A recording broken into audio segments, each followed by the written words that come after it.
يا عم ما تقولش الكلام ده يا عم، هيزعلوا يا عم. يعني طارق يحيى وشيكابالا ورضا عبد العال واحمد حسام ميدو الاربعه طلعوا اهلاويه؟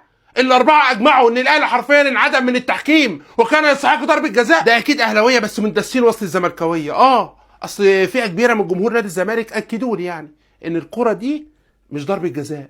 فتعالى بقى نسمع شهاده اربعه من اكتر الناس اللي بيكرهوا النادي الاهلي، اللي عمرهم ما انصفوا النادي الاهلي في يوم من الايام. تعالى نسمع رايهم ايه، يمكن هم كمان طلعوا اهلاويه من ظهرهم ولا حاجه. المهم تحب نبدا بقى واحد فيهم؟ انا شايف نبدا برضا عبد العال، اكتر واحد حرفيا محروق من جمهور النادي الاهلي وعمره ما انصف النادي الاهلي.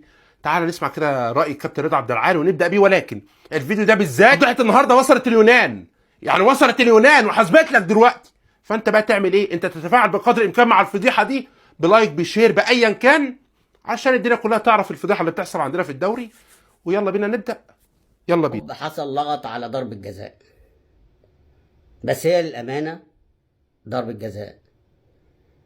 أنا مش عارف يعني اللي على الفار ما حسبهاش إزاي والحكم ما حسبهاش إزاي. يا جدعان والله مش هين عليه، مش هين. تخيل وصلنا للفجر ان رضا عبد العال اقر ان الاهلي اتظلم من التحكيم وانعدم وليه ضربه جزاء، وهو مش هين عليه ينطقها. بتقول ايه؟ رضا عبد العال اهلاوي؟ يا عم خلاص تمام، سيبك من رضا عبد العال يا عم، نعتبر ان هو اهلاوي. تعالى كده على واحد يعتبر فئه كبيره من جمهورنا بيعتبروه اسطوره، كابتن شيكابالا. تعالى كده نسمع راي شيكابالا عن ضربه الجزاء. انت اللي فاتت انت شايفها بتاعت السوبر ان هي ضربه جزاء، والنهارده شايفها ضربه جزاء. يعني اللي فاتت دي لو كانت اتحسبت كانت دي تتحسب. يعني النهارده دي ضربه جزاء، واللي فاتت واللي بتاعت سيراميكا قدام الاهلي في السوبر كانت لازم تتحسب ضربه معلش جزاء. هو كابتن شيكابالا بس ايه، هو محرج شويه فقال لك اربطها بكره السوبر. تعالى بس نبدا كده بالنص الاولاني. كده شيكابالا اقر واعترف ان كره ضربه الجزاء بتاعت النادي الاهلي امبارح ضربه جزاء مليون في الميه. تعالى بقى في الحته بتاعت السوبر. بص يا عم شيكابالا، يعني كفايه تدليس وكذب، يعني احنا كلنا عارفين ومتاكدين ومعظم الحكام اجمعوا ان الكره مش ضربه جزاء عشان كره السوبر ردت من الارض لايد ياسين مرعي.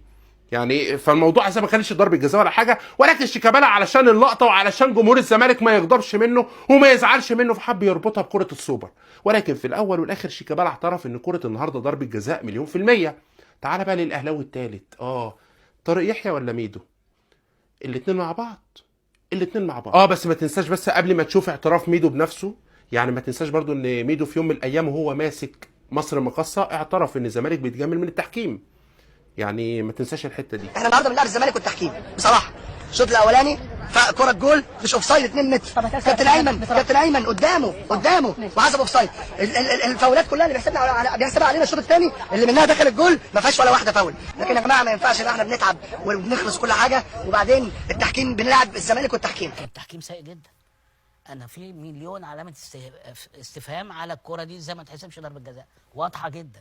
وبعدين الحكم ده كان اول امبارح في ليبيا بيحكم ماتش في بطوله افريقيا ولا بيحكم ماتش في الدوري الليبي مش عارف ايه الفكره انه يجي بطوله شمال افريقيا ان بعديها بيوم يجي هو اللي يحكم. ايه الفكره يعني؟ ايه الفكره؟ انا مش فاهم يعني. لكن الكره واضحه جدا، واضحه جدا جدا جدا يعني طبعا دي لقطه ضربه الجزاء كابتن طارق اللي بيتكلم عليها كابتن ضياء، وانا بصراحه يعني بضم صوتي لكابتن ضياء لان دي ضربه جزاء رسمي.